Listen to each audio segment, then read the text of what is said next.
الفاتحة. الله ينفعنا بهذه المجالس ويجعلها شاهدة لنا لا شاهدا علينا، يكرمنا بما عنده ويوفقنا لكل خير ويجعلنا من أهل الخير كما وفقها الخير.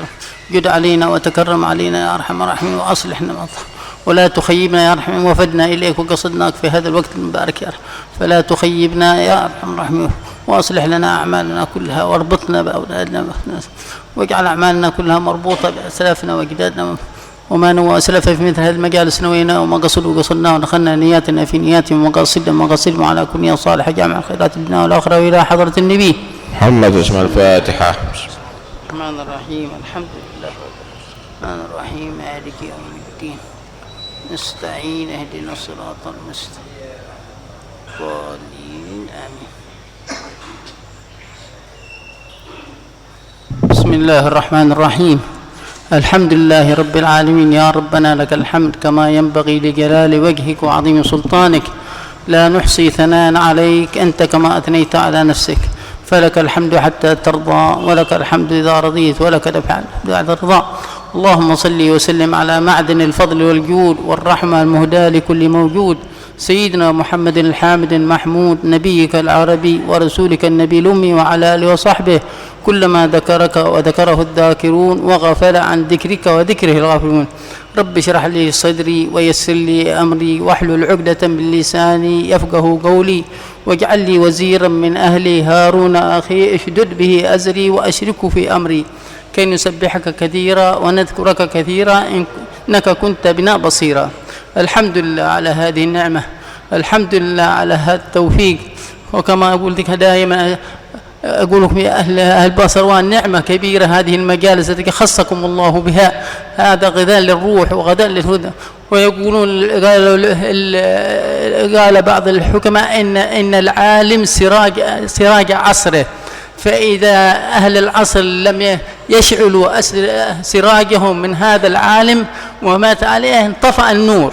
فعلينا أن نغتنم هذه المجالس وأن نغتنم هؤلاء الرجال وأن نغتنم هذه وهذه المجالس لها سر عظيم يعني في صلاح القلوب وعلاج القلوب. سألوا الحبيب علي بن محمد الحبشي رضي الله تعالى عنه، قالوا له إن نشعر لما نحضر المجالس حقك روحنا وطمانينة كثير يعني، والحضور تخشع لها القلوب، ولكن إذا دخلنا الصلاة وقمنا في الصلاة جاءت الوساوس وشغل القلب. فما هو السر في هذا؟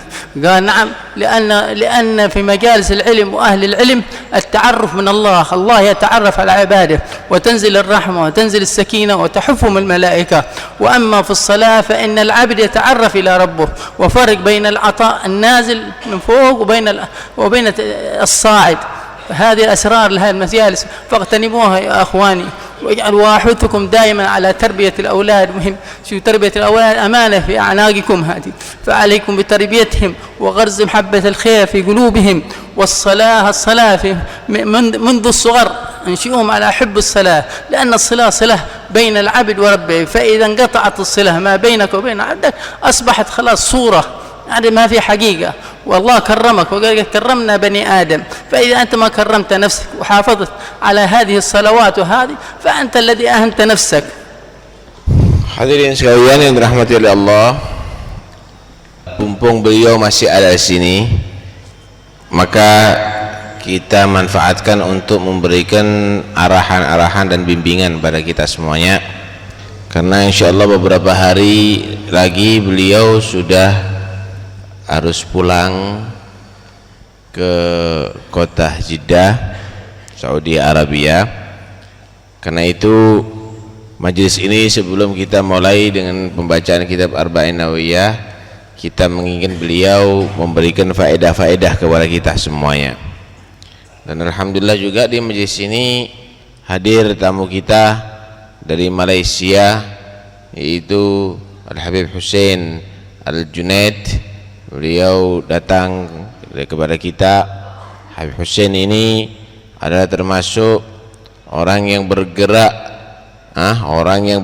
dan juga menggerakkan pemuda ada di sana untuk berdakwah ilallah, mengajar agama, ada di daerah Malaysia.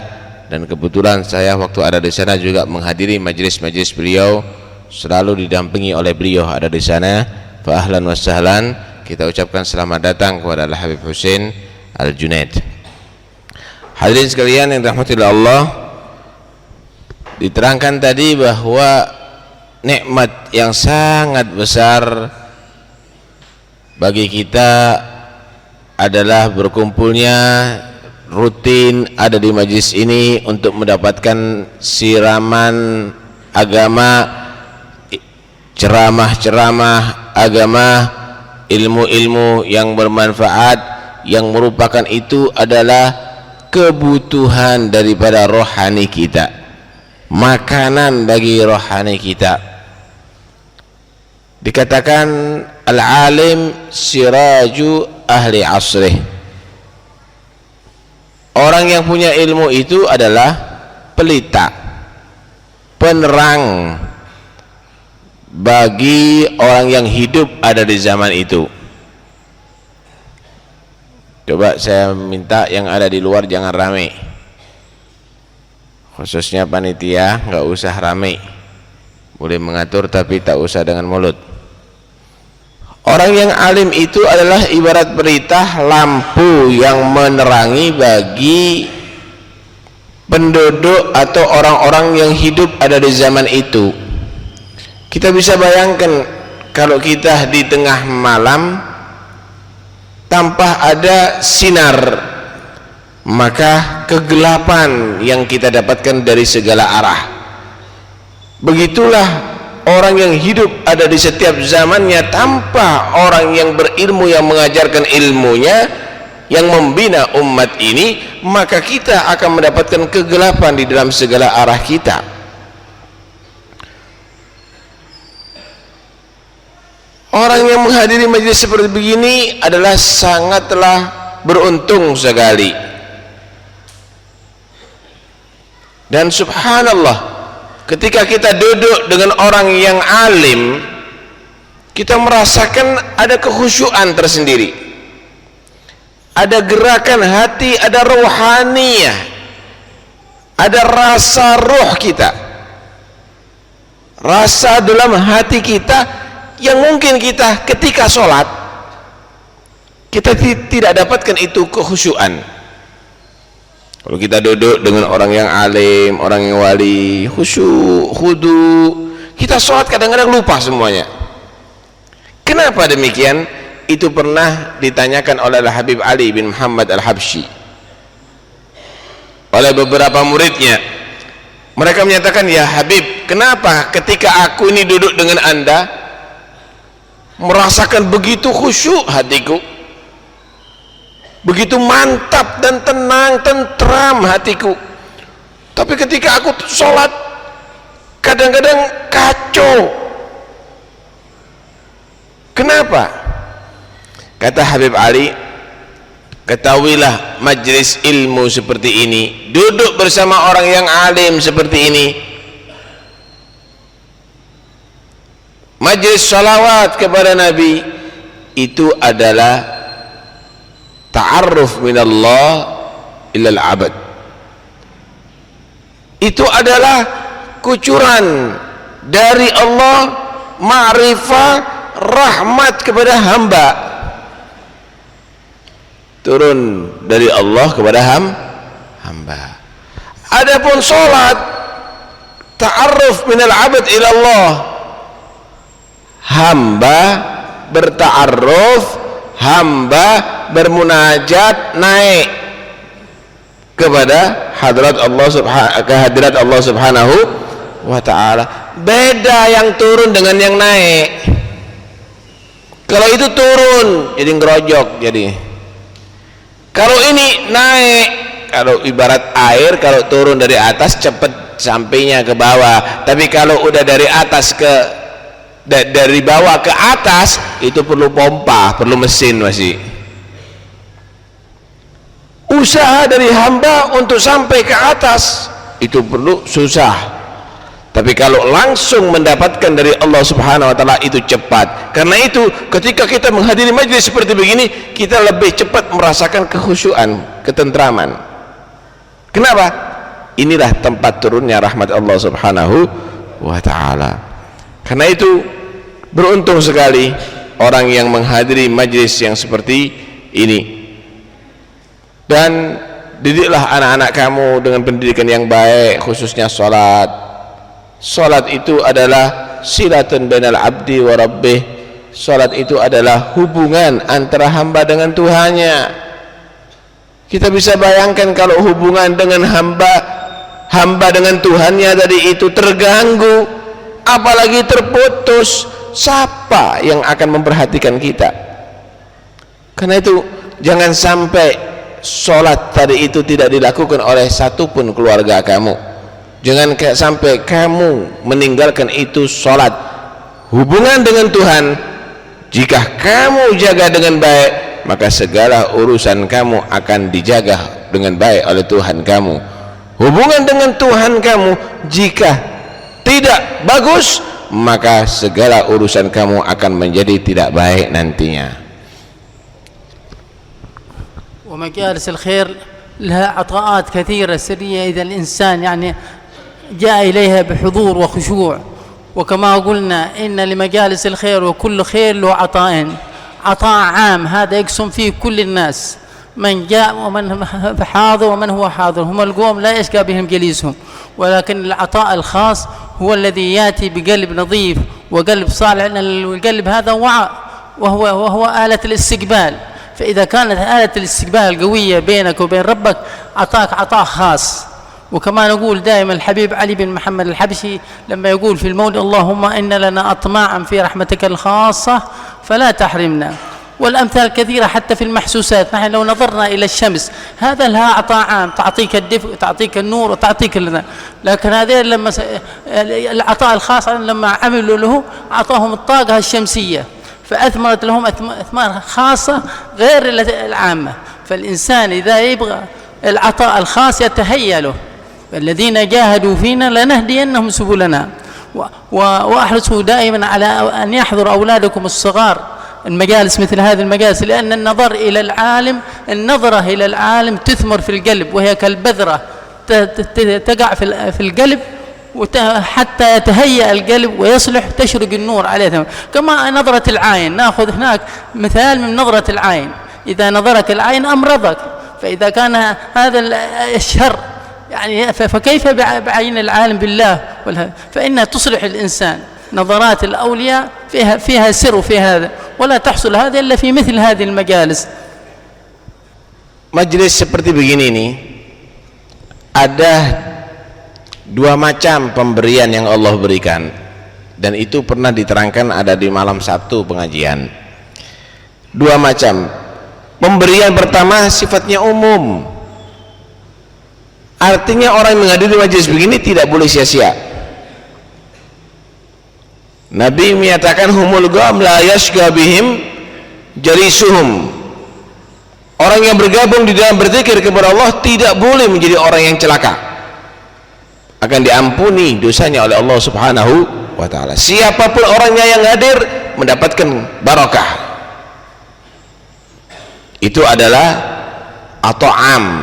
Tapi ada ata' khusus, pemberian khusus, dan itu adalah menurut kadar bersihnya hati, kadar baiknya niat. Semakin bersih hatinya, semakin dia mendapatkan kekhususan, keistimewaan daripada Tuhannya Allah Subhanahu wa ta'ala.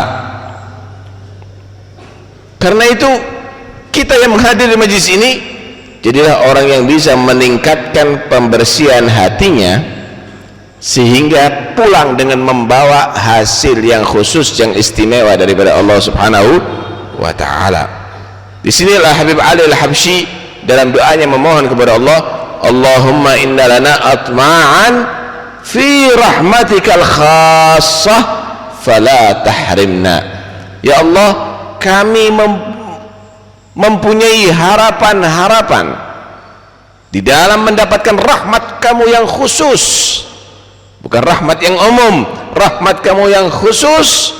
Fala tahrimna, maka janganlah engkau cegah kami untuk mendapatkannya ya Allah. Kemudian beliau menggambarkan, gambarannya seperti begini. Kalau kita lihat matahari, itu akan menerangi secara umum. Siapapun mendapat penerangan daripada matahari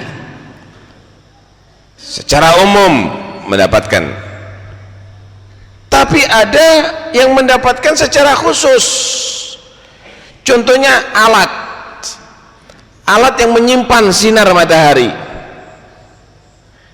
itu mendapatkan secara khusus. Kenapa? Karena dia mampu untuk menyimpan daripada sinar matahari, sehingga ketika malam pun dia bisa mengeluarkan sinar itu matahari. Begitulah hati kamu semuanya. Kalau hati kamu itu sifatnya itu umum, ya kamu tetap mendapatkan rahmat yang umum. Tapi ketika kamu itu bisa menjadi hati yang khusus, kamu akan mendapatkan yang khusus daripada Tuhan kamu ada di majelis ini. Mendapatkan hal yang istimewa dari Tuhan kamu ada di majelis yang seperti ini. Karena itu berusahalah kamu untuk bisa memiliki hati-hati yang mendapatkan keistimewaan yang besar daripada Tuhan kamu Allah Subhanahu wa taala. وعلى كل حال ربنا إن شاء الله زي ما قلنا هذا الإنسان هذه أشياء ما هي بعيدة عن الإنسان إذا هيأ القلب. وقد قلنا إن القلوب في مجالس الخير 4 أقسام.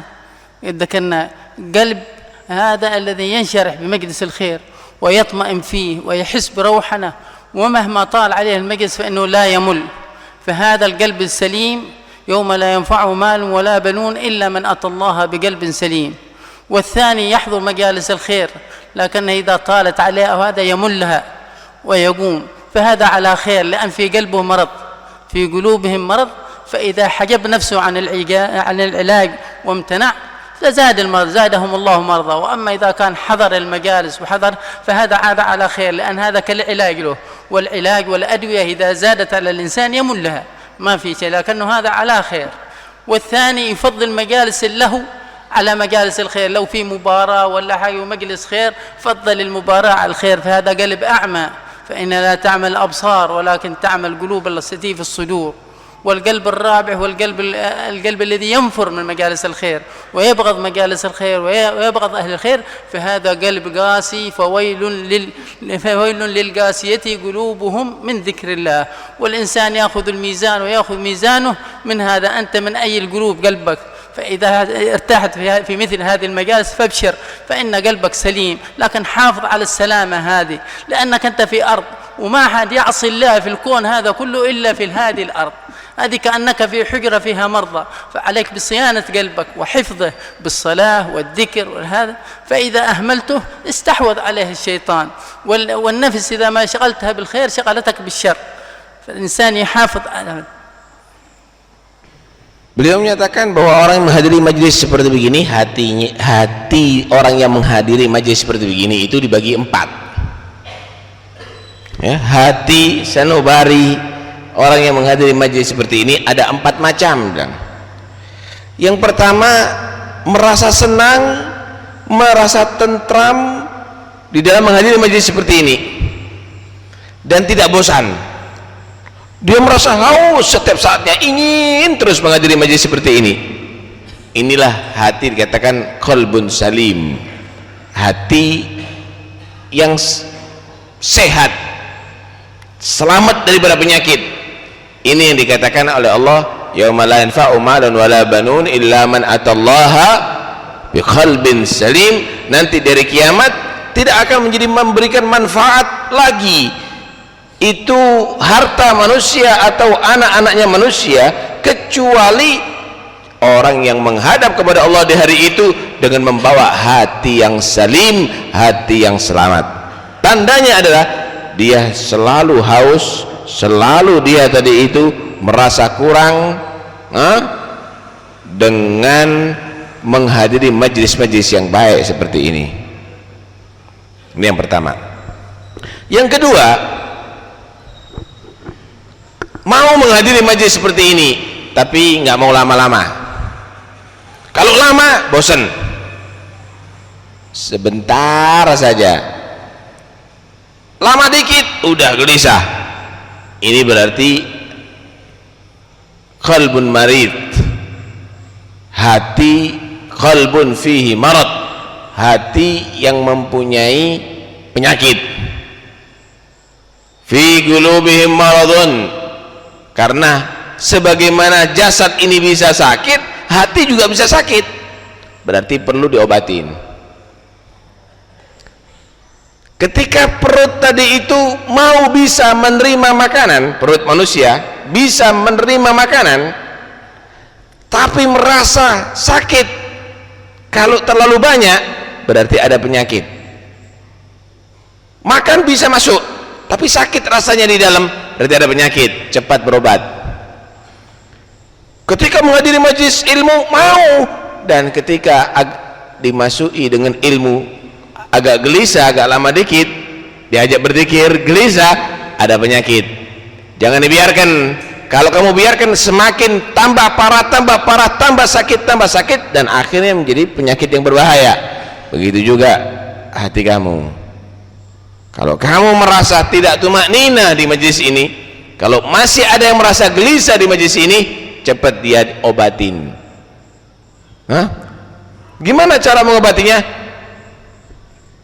Kasih vitamin ruh, zikir, bacaan Al-Quran, kasih obat-obat itu semuanya.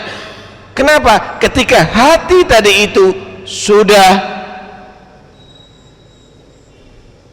dimasuki oleh setan, orang itu akan semakin dijauhkan dari majlis zikir dan majlis ilmu. Istahwadha alaihim syaitan fa ansahum dzikrullah.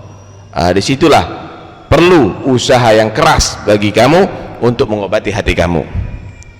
Yang ketiga, orang yang lebih mengutamakan majelis lupa kepada Allah daripada majelis zikir kepada Allah. Kalau ada pilihan majelis ilmu seperti gini, kemudian ada majelis orkes, dia lebih condong kepada majelis orkes. Kalau ada orang menghadiri majlis zikir seperti ini, mendapatkan majlis zikir seperti ini, kemudian ada majlis sepak bola, dia lebih condong ke sepak bola, itu adalah qalbun a'ma, hati yang buta. Dia nggak tahu mana yang baik, dia nggak tahu mana yang jelek, buta hatinya. Innaha la ta'mal absar walakin ta'mal qulubul lati fis sudur. Bukan matanya yang buta, tapi hatinya yang buta, kata Allah Subhanahu wa ta'ala. Dan itu berbahaya sekali. Yang keempat, qalbun qasi, benci menghadiri majlis seperti ini, benci dengan majlis zikir, benci dengan bacaan Al-Quran. Itu qalbun qasi, hati yang kaku. Fawailun lil qasiyati qulubuhum an dzikrillah, kata Allah. Maka bahaya, celaka bagi orang-orang yang kaku, yang keras hatinya daripada berzikir kepada Allah Subhanahu wa ta'ala. Tugas kamu sekarang seperti menjaga hati kamu ini. Hati ini ibarat bumi yang sekarang ini, semua bisa hidup, semua bisa bebas tumbuh. Ganja pun bisa tumbuh, padi pun bisa tumbuh, opium pun bisa tumbuh, jagung pun bisa tumbuh, kambing pun bisa hidup, babi pun juga bisa hidup, anjing pun juga bisa hidup. Hati kamu juga begitu. Tinggal kamu merawat daerah hati kamu ini. Tidak boleh dimasuki anjing misalnya, tidak boleh dimasuki babi, tidak boleh ditumbuhi itu ganja atau yang lainnya. Hati kamu juga demikian, jaga. Tidak boleh ada penyakit hati, tidak boleh itu ada penyakit nifak, tidak boleh itu ada kesombongan, tidak boleh. Jaga itu semuanya, sehingga hati kamu itu menjadi hati yang subur dengan kebaikan. Hati kamu itu menjadi hati yang bersih nantinya. Jangan dibiarkan penyakit-penyakit tadi itu menghinggap pada hati kamu, itu adalah sangat berbahaya nantinya. فعلينا المحافظة على القلب كما قلنا. وأول شيء المحافظة هي الصلة بين العبد وربه بالصلاة. فالصلاة هذه الصلة إذا قطع الإنسان مثل الجوال إذا ما شحنته في وقت وهذا انقطع هذا. وهكذا الصلاة، فاربطوا قلوبكم بربكم إن شاء الله، وحصنوا أولادكم برضو من الصغر وحببوهم إلى الصلاة. نحن عندنا في حضرموت كانت التربية حتى الولد الصغير يوقظونه في الليل عشان ترضعه أمه عشان يألف القيام في الليل وعشان يألف الارتباط بالصلاة، فهم يربطونه منذ الصغر. فإذا أنت غرزت هذه المحبة، محبة الصلاة في قلبه، تحصن هذا الولد. وإن أهملته هذا ضاع والعياذ بالله. وعلى كل حال ربنا إن شاء الله يأخذ بأيدينا ولا يخيب رجانا إن شاء الله، ويجعلنا من قوم يحب ما يحبونه، يطهر قلوبنا من الأدناس ويكفنا شر الجنة والناس إن شاء الله، ولا يخيبنا إن شاء الله، وينفعنا بهذا ويجزي القائمين على مثل هذه المجالس، ينفعنا بها وينفعنا بهم إن شاء الله. Dan pertama yang harus, langkah pertama yang harus dijaga oleh manusia untuk melindungi hati adalah jaga sholat 5 waktu. Jangan buat main-main. Tadi sudah diterangkan bahwa itu adalah hubungan hamba dengan Tuhan. Kalau udah terputus dengan Tuhannya, terputus segala kebaikannya berarti. Nggak bisa diharapkan apa-apa daripada kebaikan yang ia akan dapatkan lah di dunia wala di akhirat nantinya. Selain kamu menjaga diri kamu untuk melaksanakan sholat dengan sebaik mungkin, anak-anak kamu perhatikan. Jangan sampai mereka itu meninggalkan sholat. Mulai dari kecil sebelum 7 tahun biasakan untuk menghargai itu sholat.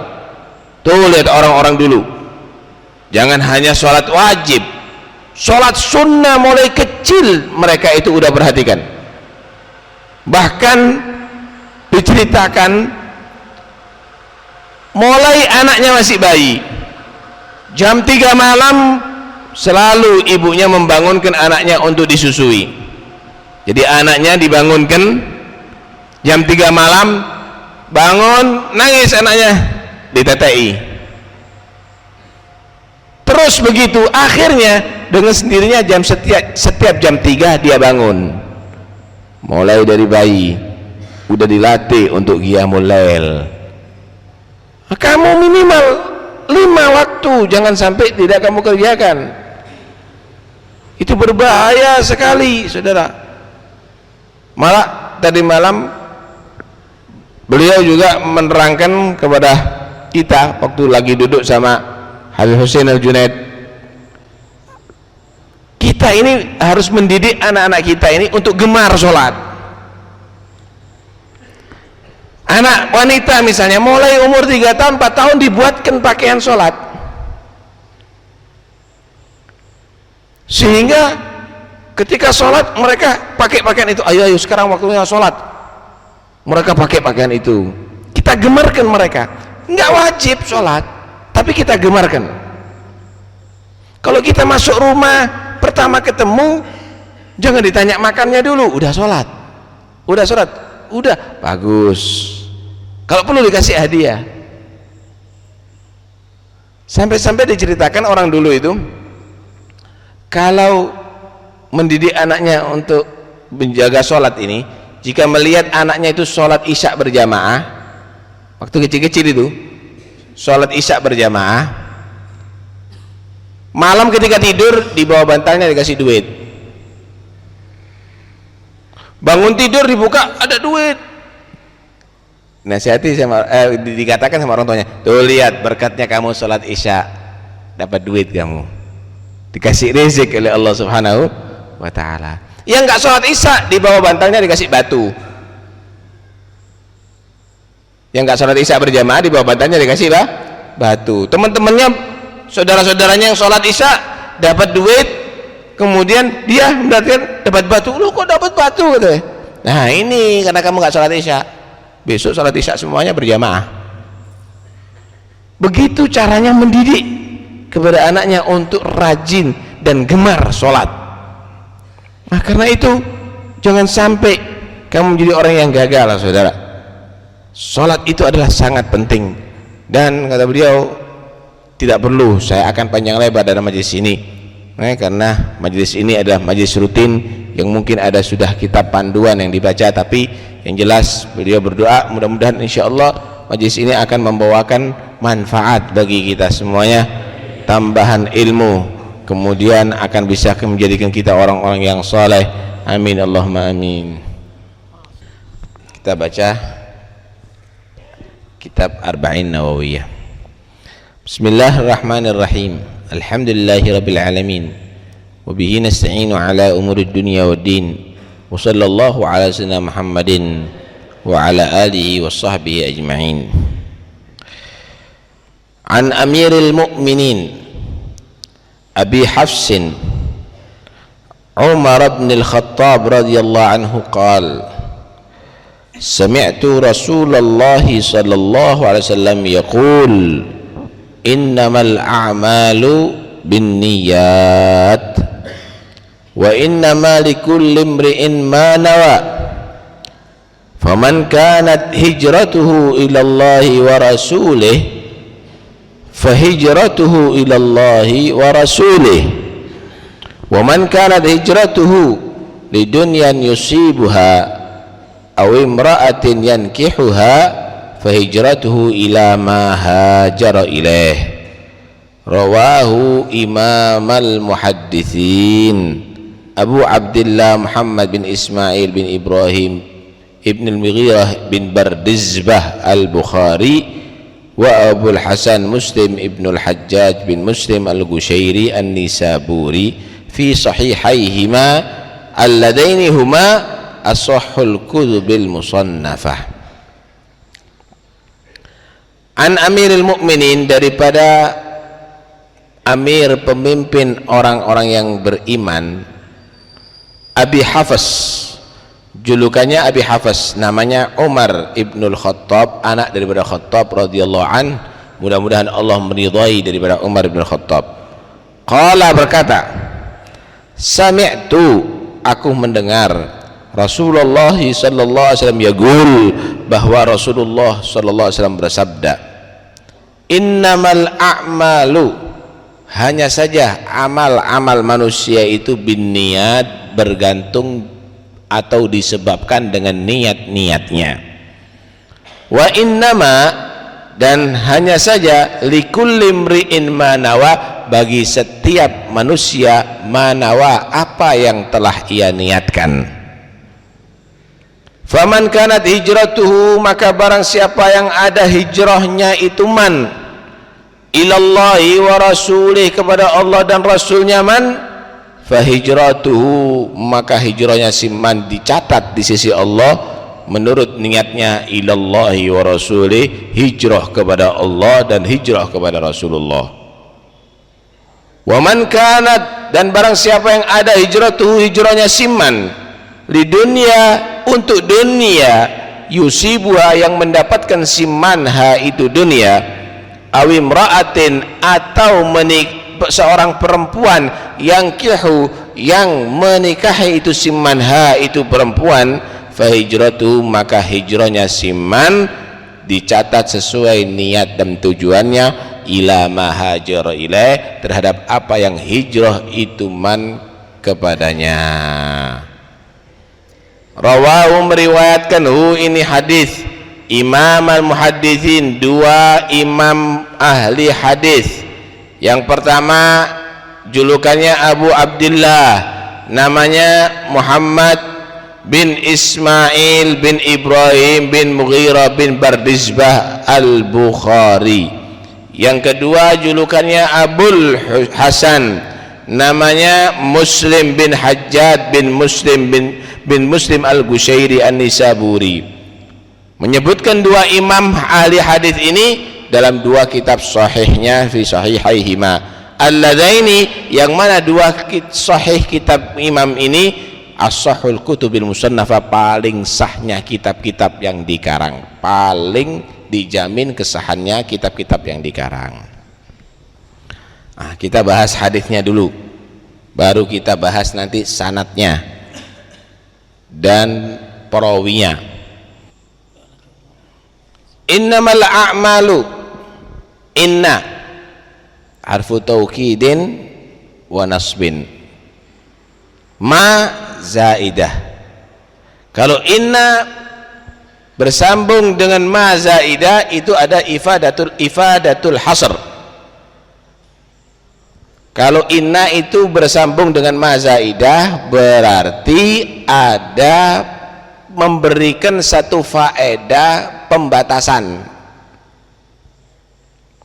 Innamal a'malu, hanya saja amal itu binniyati, bergantung niatnya. Di sini ada dua tafsiran. Kalau menurut ulama yang menyatakan amal itu, ibadah itu harus didasari niat, nggak sah kecuali dengan niat, maka cara mengartikan ini hadis adalah ada kalimat yang mahdhufah, innama sihhatul a'mali binniyat. Hanya saja kesahannya amal itu dengan sebab niat. Salat jadi sah kalau ada niat salat. Wudu jadi sah karena ada niat wudu. Haji jadi sah kalau ada niat haji. Amal ibadah itu jadi sah karena sebab ada niat. Tanpa niat berarti tidak sah itu amal. Innama sihhatul a'mali binniyat. Kalau menurut pendapat nggak harus dengan niat, cukup jadi orang Islam. Karena orang Islam itu udah diniati untuk ibadah kepada Allah. Maka cara mentafsirkan, cara mengartikannya adalah innama kamalul a'mali binniyat. Hanya saja kesempurnaan amal manusia itu karena sebab niat. Sholat nggak akan bisa sempurna kalau nggak diniati. Kenapa? Sholat niatnya ingin dipuji sama manusia, nggak sempurna. Wudu niatnya cuma supaya kamu tadi itu bisa bersih wajah kamu, rupa kamu. Innama kamalul a'mali binniyat. Wa innama likulli imri'in ma nawa. Hanya saja likulli imri'in, bagi setiap manusia dicatat oleh Allah Subhanahu wa taala hasilnya, ganjaran daripada amalnya manawa, sesuai dengan apa yang ia niatkan. Niatnya semakin bagus, semakin tinggi mendapatkan pahala dari Allah. Niatnya semakin banyak pula pahalanya dari Allah Subhanahu wa taala. Bahkan kadang-kadang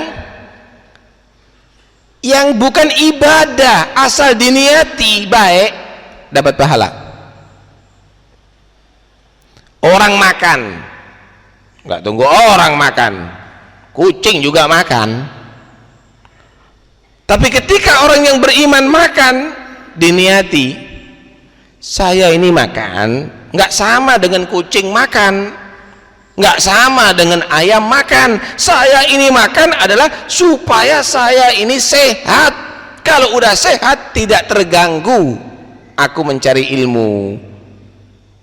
Kalau udah kuat aku akan bisa bekerja mencari rezeki yang halal dengan baik.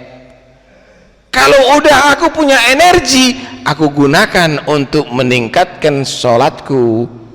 Manawa, ini ia akan mendapatkan pahala sesuai dengan apa yang ia niatkan. Tapi kalau hanya sekedar untuk makan, memenuhi perutnya, setelah itu berak, sama dengan sapi makan, sama dengan lembu makan, tak ada bedanya itu namanya. Karena itu setiap kita berbuat dasari dengan niat yang baik, sesuai dengan niat kita akan diberi pahala oleh Allah Subhanahu wa taala. Jika kamu mendengarkan satu fadilah amal, keutamaan orang beramal.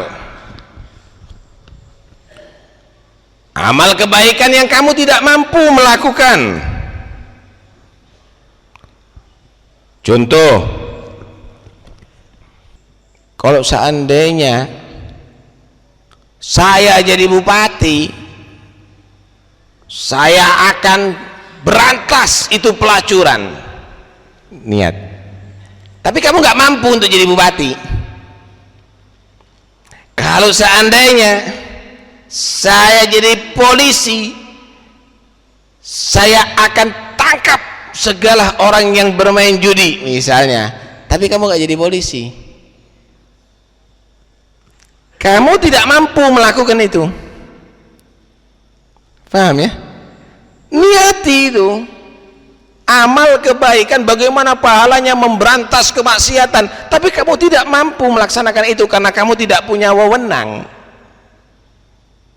Kalau seandainya aku punya rezeki akan berangkat haji, padahal nggak punya duit, nggak mampu diniati. Seandainya aku niati berangkat haji, maka kamu mendapatkan pahalanya orang haji. Kamu mendapatkan pahalanya jika kamu menjadi pemimpin pemerintah yang memberantas itu maksiat semuanya. Kenapa? Walikulli imri'in ma nawa. Setiap manusia itu dicatat pahalanya sesuai dengan apa yang ia niatkan. Atau misalnya kamu mampu berbuat, tapi kalau kamu berbuat meninggalkan yang lebih penting.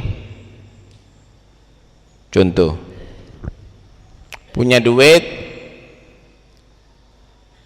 25 juta. Kalau kamu itu bangun masjid misalnya, bisa nyumbang. Cuma anak kamu ini sakit perlu obat, jika kamu tadi itu sumbangkan itu 25 juta, anak kamu nggak ada obatnya. Paham ya? Kamu niatkan, kalau saya ini bisa menyumbang, saya akan sumbangkan uang ini, tapi ini untuk kebutuhan saya, diniati, maka kamu akan mendapatkan pahala bangun masjid.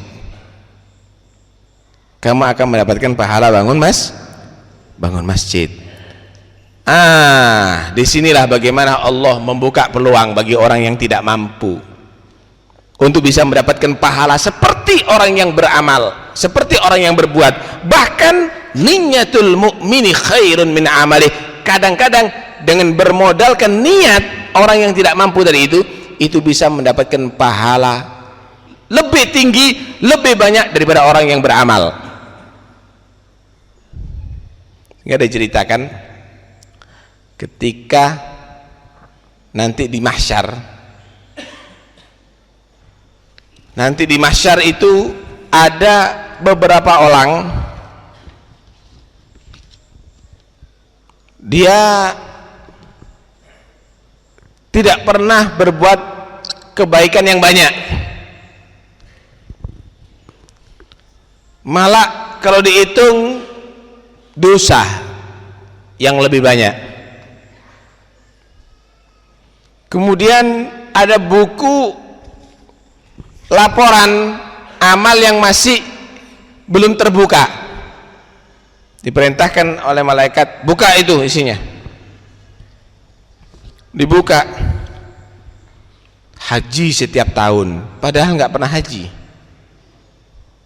Pahala haji setiap tahun.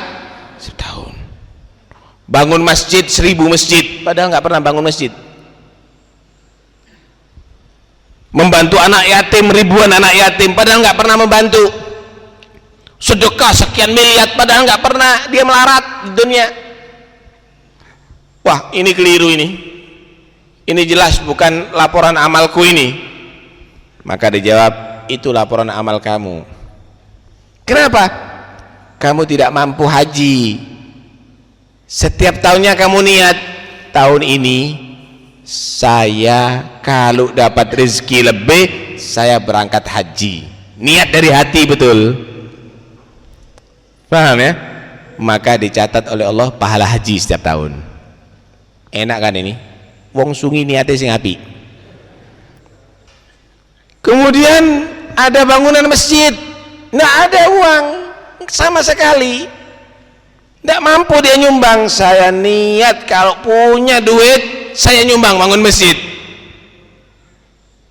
dapat pahala bangun masjid. Kelihatan orang nggak mampu, dia mau menyumbang nggak ada duitnya. Saya niat kalau punya saya akan sumbang dia, dapat pahala. Begitu terus.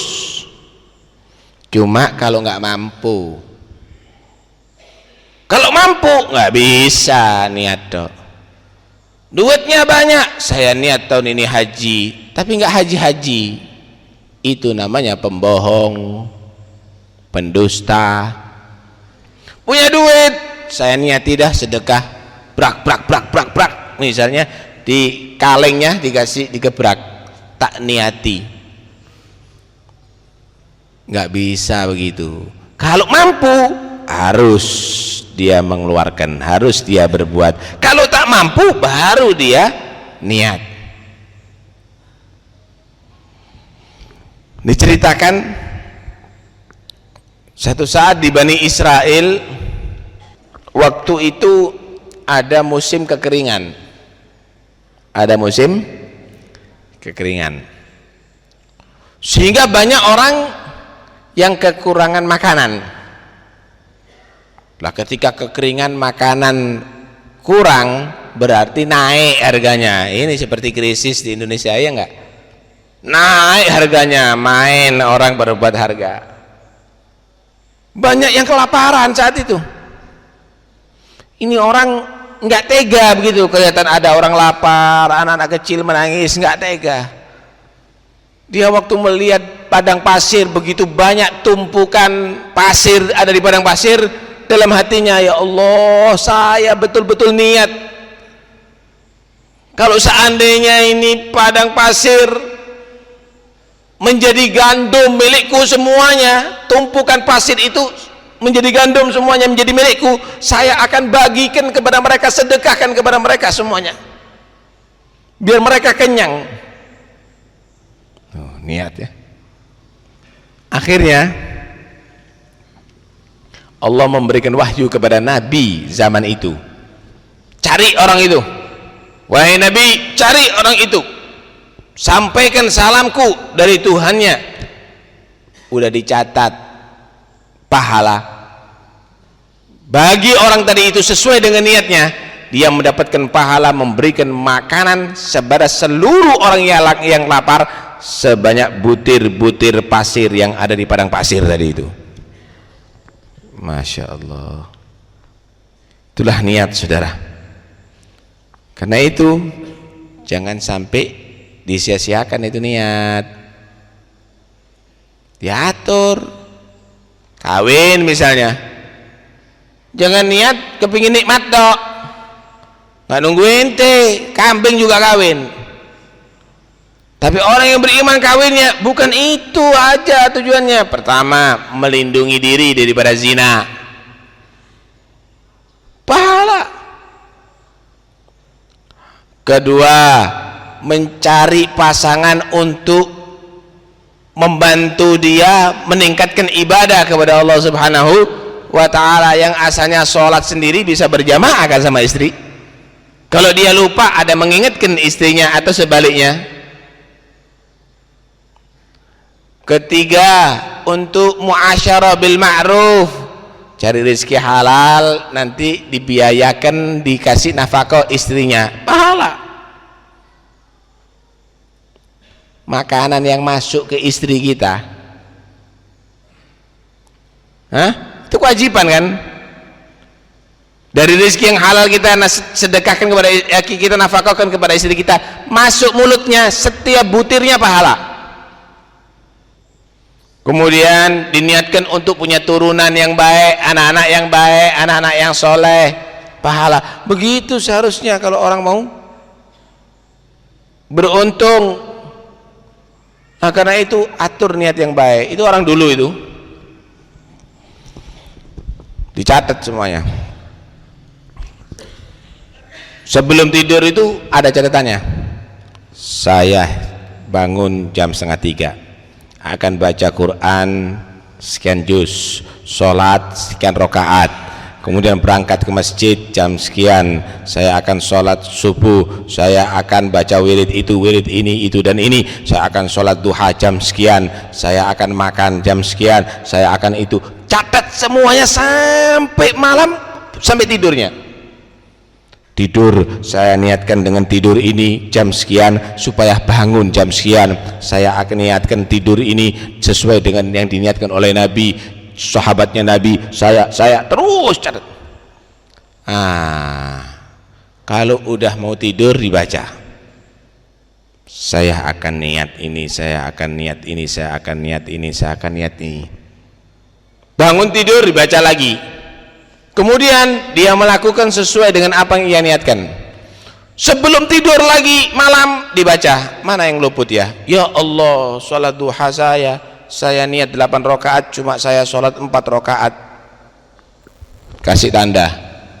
Hari ini tidak boleh aku luput dengan apa daripada niatku, sesuai yang aku niatkan.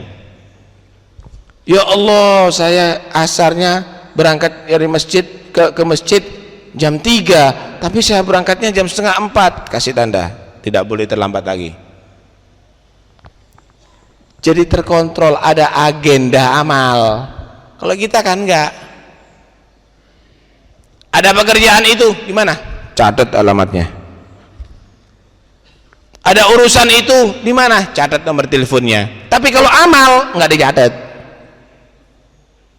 Amal kebaikan enggak dicatat. Inilah akhirnya kita kehilangan pahala banyak, saudara.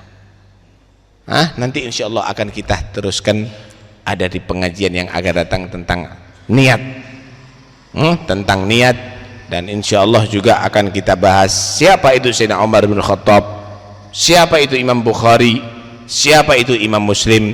Yang jelas ini adalah masih muqaddimah, dan kita doakan mudah-mudahan Habib Muhammad ketika pulang ke negerinya dikasih keselamatan oleh Allah, mudah-mudahan panjang umur, sehat walafiat zahir maupun batin, dan insya Allah kedatangan ini bukan kedatangan terakhir, tapi Allah takdirkan untuk bisa datang berkali-kali ada di majlis kita insya Allah.